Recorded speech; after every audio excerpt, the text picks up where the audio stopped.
Assalamualaikum warahmatullahi wabarakatuh.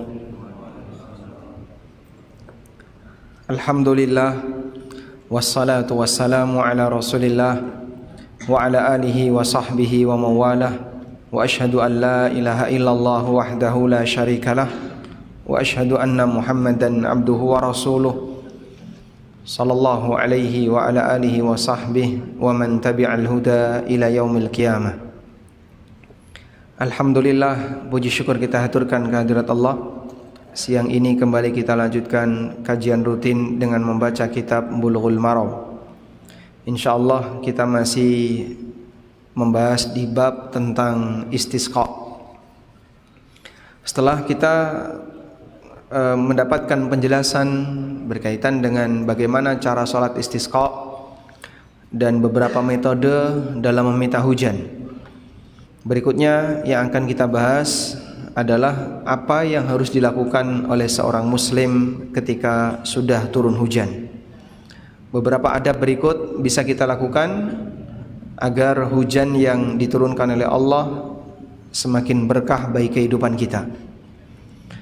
Hadis dari Anas bin Malik radhiyallahu anhu, qala asabana wa nahnu ma'a Rasulillah sallallahu alaihi wasallam matarun. Kami pernah kehujanan bersama Rasulullah sallallahu alaihi wasallam. Fahasara thawbahu hatta asabahu minal matar. Lalu Nabi sallallahu alaihi wasallam menyingkap baju beliau, lengan bajunya disingkap sehingga tangan beliau kelihatan. Hatta asabahu minal matar, kemudian oleh Nabi sallallahu alaihi wasallam dihujan-hujankan, dikenakan air hujan. Wa qala, lalu beliau mengatakan, innahu haditsu ahdin bi rabbih. Sesungguhnya hujan ini baru saja turun dari Rabbnya. Rawahu Muslim, hadis riwayat Muslim. Selanjutnya, setelah kita mendapatkan keterangan ini cukup jelas ya, dianjurkan ketika turun hujan agar sebagian badan kita dihujankan, dikenakan air hujan. Apakah ini berlaku untuk semua hujan ataukah ada batasan tertentu? Ada keterangan di sini dalam kitab Minhatul Alam, al-haditsu dalilun ala istihbabi at-ta'arrudi li awwalil matar.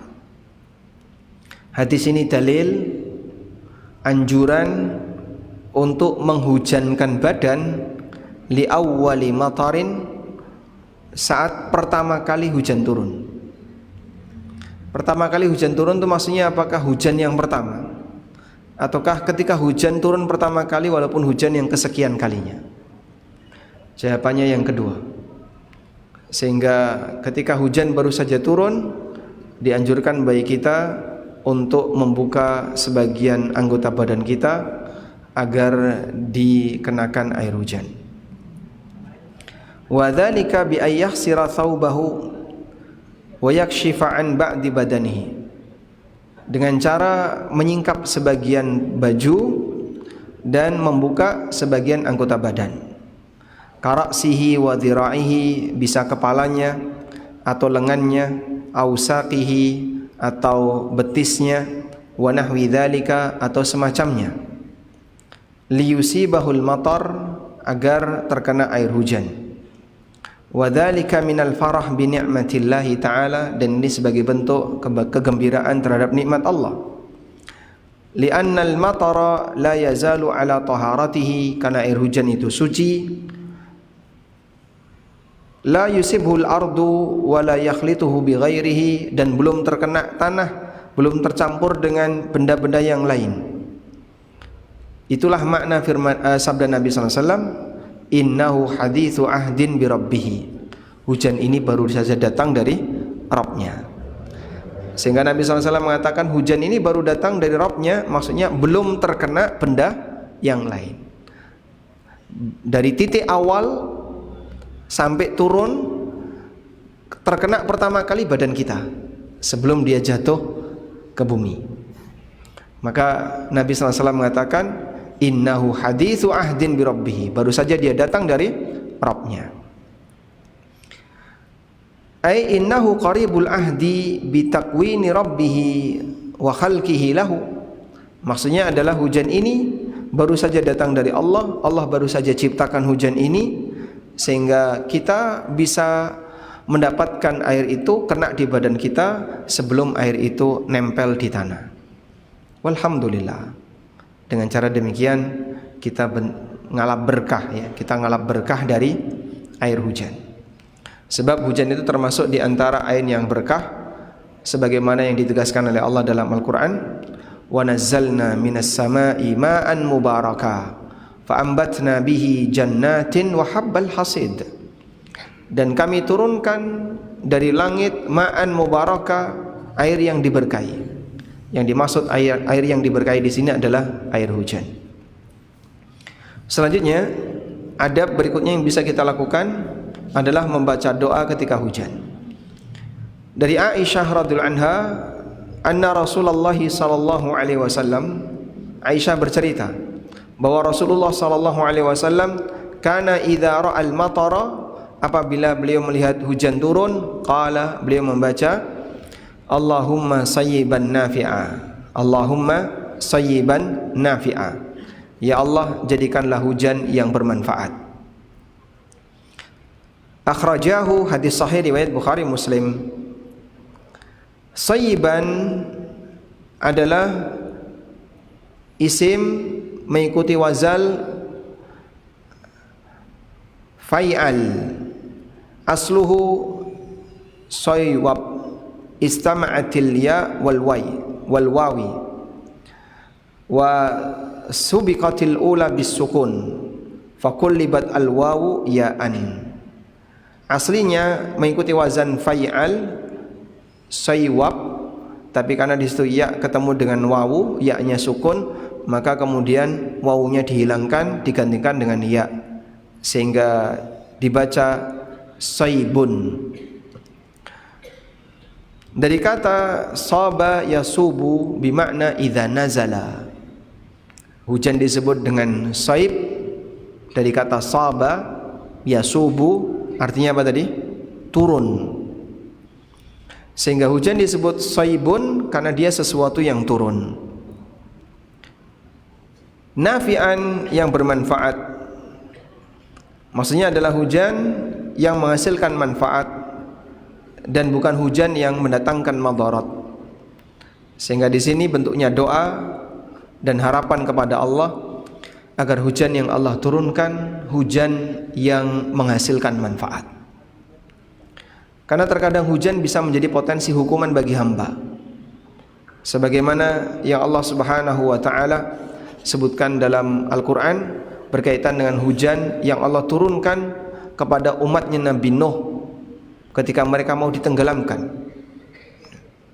Wa fajjarnal arda uyunan faltaqal ma, ketika turun air dari atas sementara bumi mengeluarkan air, faltaqal ma ala amrin qad qudir, maka ketemulah dua air itu untuk menghasilkan bencana yang telah ditetapkan. Masih ketemu dua air itu adalah air atas dan air bawah. Sehingga di zaman Nabi Nuh air itu keluar dari dua arah, dari bawah meluap air sebanyak-banyaknya, dari atas turun hujan sederes-deresnya.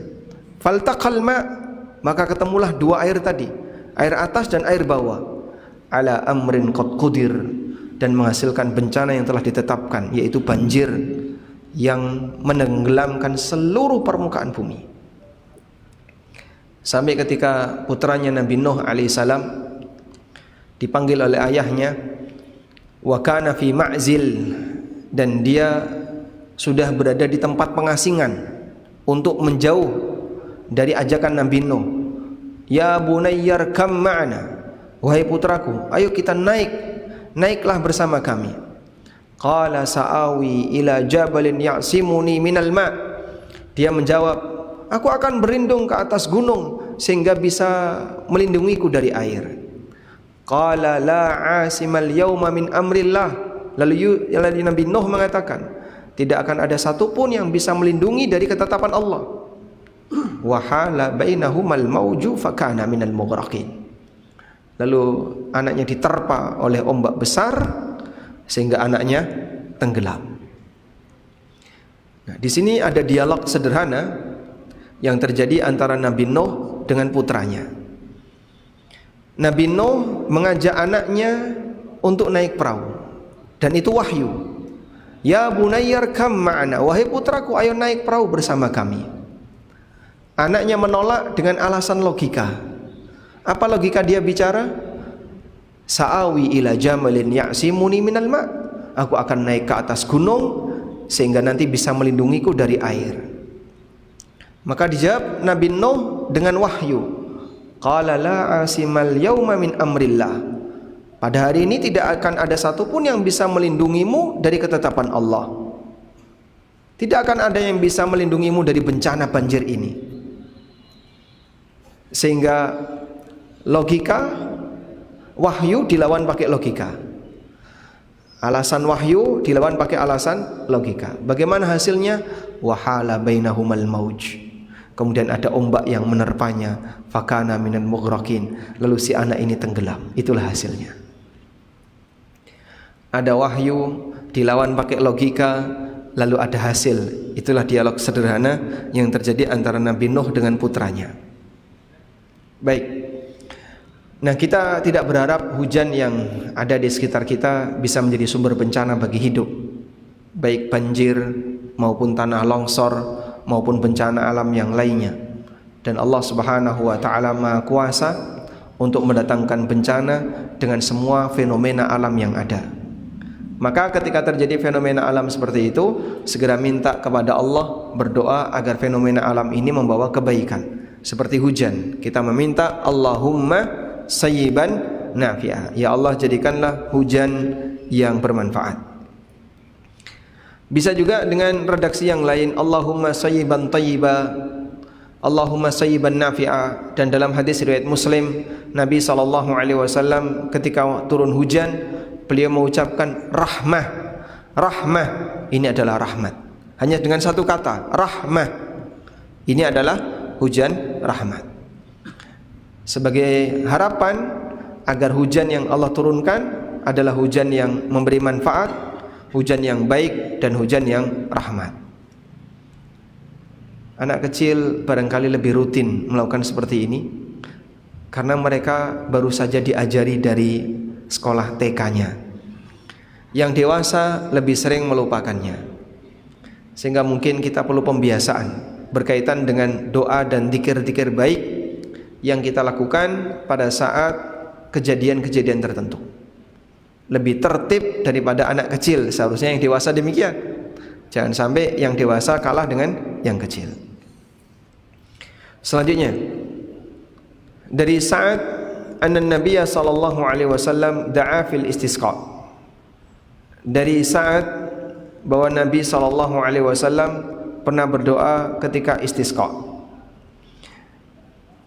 Allahumma jallilna sahaban kathifan qasifan daluqan dahukan tumtiruna minhu radadha qitqita sajlan ya dzal jalali wal ikram. Rawahu Abu Awanah fi sahihi. Rasulullah sallallahu alaihi wasallam pernah berdoa ketika istisqa. Allahumma jallilna sahaba. Jallilna, jallala yujallilu tajlil. Jallil bimakna amma. Amma artinya menutupi semua, meliputi semua. Ya Allah, jallilna sahaban, berikanlah kami awan yang menyelimuti semua permukaan. Jallala yujallilu artinya amma ya ummu, ay tabbaqaha falam yada' syai'an illa ghatta alaihi. Maksudnya adalah tutupi seluruh permukaan bumi sehingga tidak ada satupun bagian kecuali tertutupi dengan awan. Allahumma jallilna sahaban. Kathifan, kathif bimakna mutarakim, awan yang tebal, bukan awan yang tipis. Qasifan, qasif artinya ma kana ra'duhu syadidus saut wa qad yakunu dzalika min amarati quwwatil matar, yaitu awan yang petirnya berdatangan. Qasifan, dan itu menunjukkan awan yang sebentar lagi akan mendatangkan hujan. Daluqan, daluq bimakna mundafi'ah syadidatud dafa, ay hajmun, maksudnya adalah yang sebentar lagi akan menurunkan hujan yang berat. Daluq itu maksudnya mendorong, maksudnya mendorong adalah yang penuh dengan air dan mau mengguyurkan air ke muka bumi. Dahukan ay dzabarq, dahuk maksudnya adalah yang punya kilat, awan yang mendatangkan aneka kilat.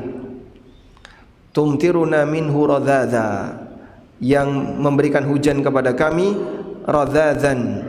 Radhadhan maknanya adalah as-sakin ad-daim as-saghirul qatr ka'annahu al-ghubar, namun menghasilkan hujan yang radhadhan, yang rintik-rintik sebagaimana layaknya al-ghubar, sebagaimana layaknya debu yang bertebangan, sehingga bukan hujan yang digerojok ya, tapi hujannya turun rintik-rintik. Kita qala Abu Zaid al-kitkit maknanya adalah asghalul matar thumma radhad, maksudnya adalah rintik-rintiknya kecil-kecil. Sajlan, sajlan bimakna mubalaghah fi kasrati ma yasubbu minha minal ma' hatta ka'annaha nafsul masdar. Sajlan maknanya adalah turun tapi terus menerus, sehingga seperti berada di sumbernya karena terus keluar air dalam jumlah yang banyak.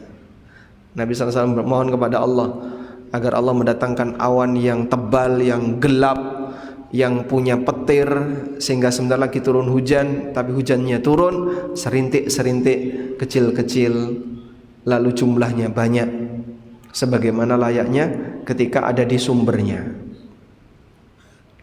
Ya dzal jalali wal ikram, wahai zat yang maha, yang memiliki keagungan dan kemuliaan. Hadis riwayat Abu Awana. Dan di sini ada ungkapan-ungkapan yang mungkin jarang kita dengar dalam kalimat bahasa Arab, karena Nabi SAW berdoa dengan ungkapan yang sedikit bersajak. Allahumma jallilna sahaban kathifan qasifan daluqan dahukan tumtiruna minhu radhadha kitkitan sajla ya dzal jalali wal ikram. Ya, mungkin yang terbiasa dengan syair akan bisa merasakan keindahan kalimat-kalimatnya. Kemudian di sini disebutkan tentang sanad dari hadis ini. Diriwayatkan oleh Abu Awanah dalam sahihnya dari jalur Abdullah bin Muhammad Al-Ansari. Beliau menyebutkan haddatsana Ibrahim bin Sa'ad dari Muhammad bin Ishaq dari Az-Zuhri dari Aisyah bintu Sa'ad. Haddatsathu anna abahu haddatsahu. Aisyah bintu Sa'ad menyampaikan bahwa ayahnya pernah bercerita bahwa Rasulullah sallallahu alaihi wasallam singgah di sebuah lembah dahsan yang kering, la ma'a fihi, tidak ada air di sana. Wasabaqahul musyrikuna ilal kilab, sementara orang-orang musyrikin sudah mendahului beliau untuk bisa mendapatkan gentong air. Fanazalu 'alaiha, kemudian mereka turun di lembah itu. Wa asabal atas lil al-muslimin, dan kaum muslimin mengalami kehausan yang parah. Fasyakau ila Rasulillah sallallahu alaihi wasallam, lalu mereka mengadu kepada Rasulullah sallallahu alaihi wasallam. Wa najaman nifaq, faqala ba'dul munafikin law kana nabiyyan kama yas'amu lastasqa liqaumihi. Lalu orang munafik memanfaatkan situasi itu. Kemudian mereka bilang, orang munafik ini bilang, kalau betul Muhammad itu nabi, tentu dia akan bisa memohonkan air untuk umatnya, untuk kaumnya. Kama istasqa Musa liqaumihi, sebagaimana Musa bisa mendatangkan air untuk kaumnya. Fabalagha dzalikan nabi sallallahu alaihi wasallam. Komentar orang munafik ini pun sampai kepada Nabi sallallahu alaihi wasallam. Faqala asa rabbukum ayyuskiyakum. Lalu Nabi sallallahu alaihi wasallam mengatakan, Rabb kita Allah Ta'ala akan memberikan hujan kepada kita. Thumma basata yadayhi. Kemudian Nabi sallallahu alaihi wasallam menengadahkan kedua tangannya. Lalu beliau berdoa, Allahumma jallilna sahaban kathifan qasifan daluqan dahukan tumtiruna minhu radhadan kita sajla ya dzal jalali wal ikram. Fama radda yadayhi min du'aihi hatta adhallatna as-sahabah allati fusifat. Belum selesai Nabi sallallahu alaihi wasallam turunkan tangannya, sudah datang awan seperti yang beliau minta. Awan yang gelap, yang tebal, bergulung-gulung, mendatangkan petir, dan hujannya rintik-rintik lembut.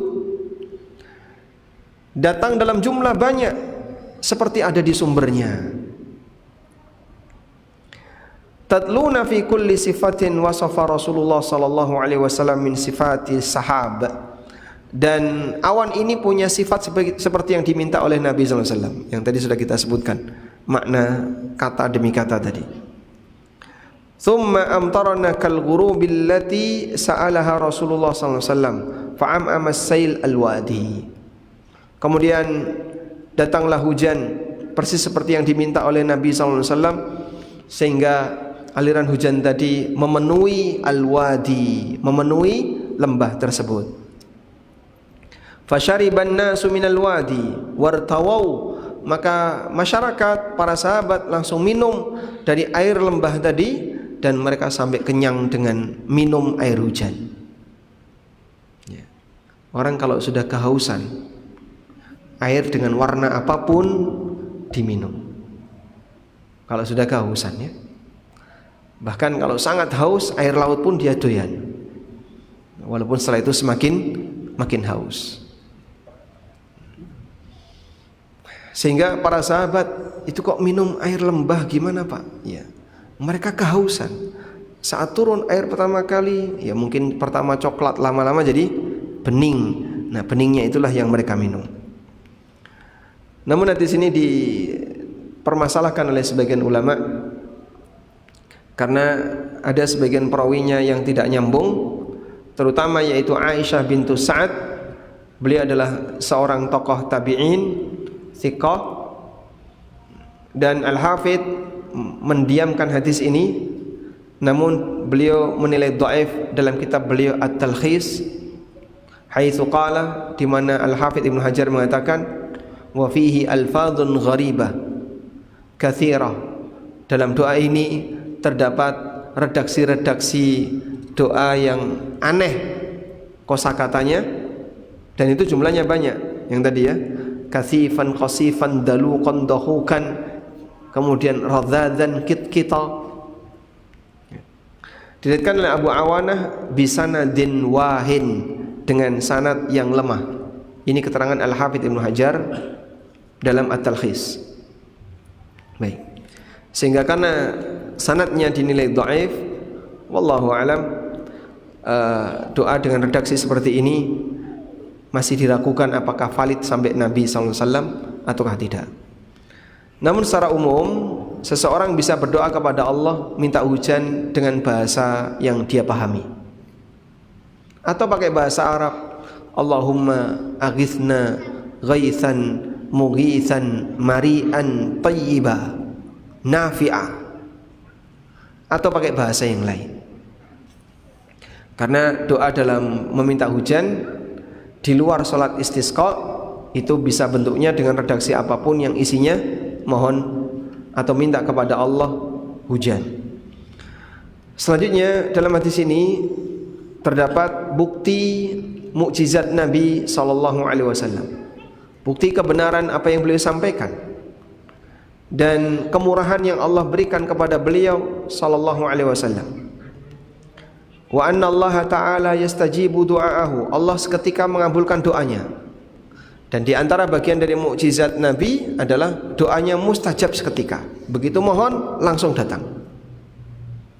Kecuali beberapa doa tertentu yang terkadang tidak dikabulkan oleh Allah Subhanahu wa taala. Karena terkadang Rasulullah SAW memohon kepada Allah hal tertentu namun tidak dikabulkan oleh Allah. Itu bukti bahwa Nabi tidak punya kuasa mengendalikan takdir.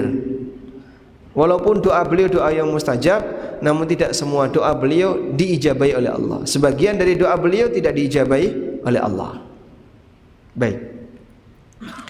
Dan ini sekali lagi bagian dari mukjizat. Oleh karena itulah, mungkin nggak Pak ada orang di zaman sekarang yang punya kemampuan demikian? Ya, kalau kemudian ada sebagian orang yang doanya mustajab, sah-sah saja. Tapi itu bukan tanda kenabian. Ya, karena sudah tidak ada lagi nabi setelah Rasulullah SAW. Dan bagian dari karamah untuk sebagian hamba Allah yang taat, doanya mustajab. Seperti Sa'ad bin Abi Waqqas, itu doanya masyhur, doanya Sa'ad bin Abi Waqqas mustajab. Dan ada beberapa sahabat yang sekali dia berdoa langsung dikabulkan oleh Allah karena doanya mustajab. Baik. Nah, di antara bukti bahwasanya Nabi sallallahu alaihi wasallam pernah berdoa tapi tidak dikabulkan adalah hadis berkaitan dengan doa beliau untuk keselamatan umatnya. Kata beliau, "Sa'altu Rabbi thalathan fa'atani thintain wa mana'ani wahidah." Aku pernah minta Allah 3 hal. 2 dikasih, 1 ditolak. Aku minta kepada Allah 3 hal, 2 dikasih, 1 ditolak.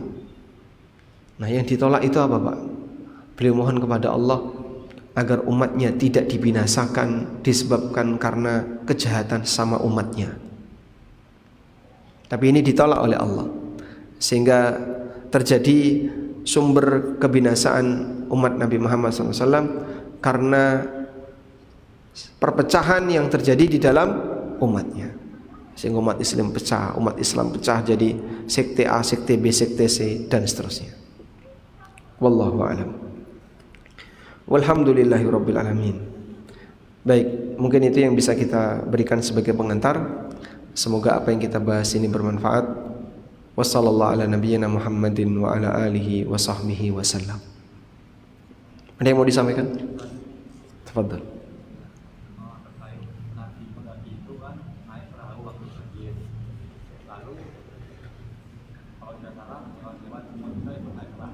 Hewan-hewan juga ikut naik perahu. Kalau harimau itu apakah harimau tidak menerkam umat manusia di sana atau bagaimana, atau harimau-nya mengerti kalau itu memang bencana? Yang kedua, hikmah artinya ketirutan.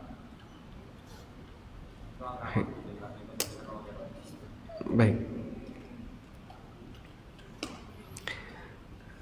Nabi Nuh diperintahkan oleh Allah untuk membawa sepasang atau setiap pasang, ya, setiap hewan sepasang-sepasang. Saya ulang, Nabi Nuh diperintahkan oleh Allah untuk membawa setiap hewan sepasang-sepasang. Hatta idza jaa amruna wa farat tan-nuru qul nahmil fiha min kullin zawjayn itsnain wa ahlaka illa man sabaqa alaihi alqawlu minhum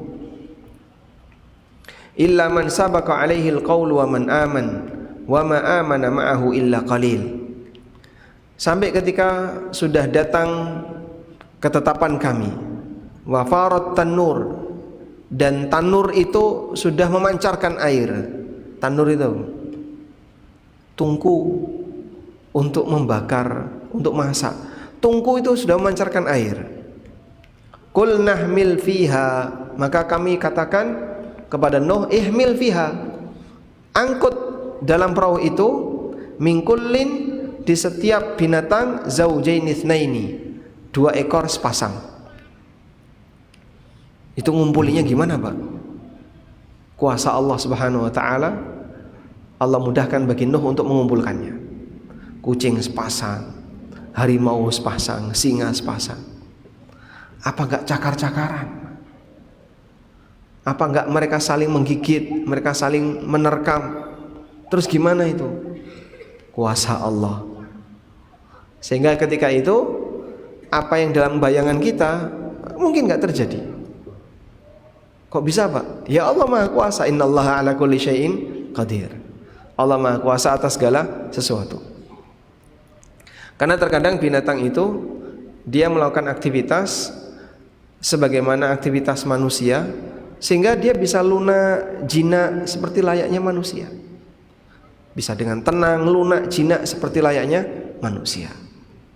Nah, oleh karena itulah dalam hal ini kita tidak perlu bingung apa harimau ketika diangkut oleh Nabi Nuh itu enggak memakan hewan yang lain atau bagaimana.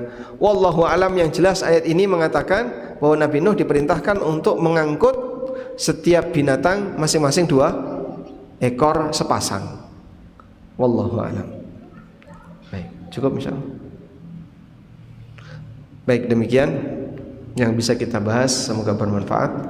Wassallallahu ala nabiyyina Muhammadin wa ala alihi wa sahbihi wasallam. Wa akhiru da'wana alhamdulillahi rabbil alamin. Wassalamualaikum warahmatullahi wabarakatuh.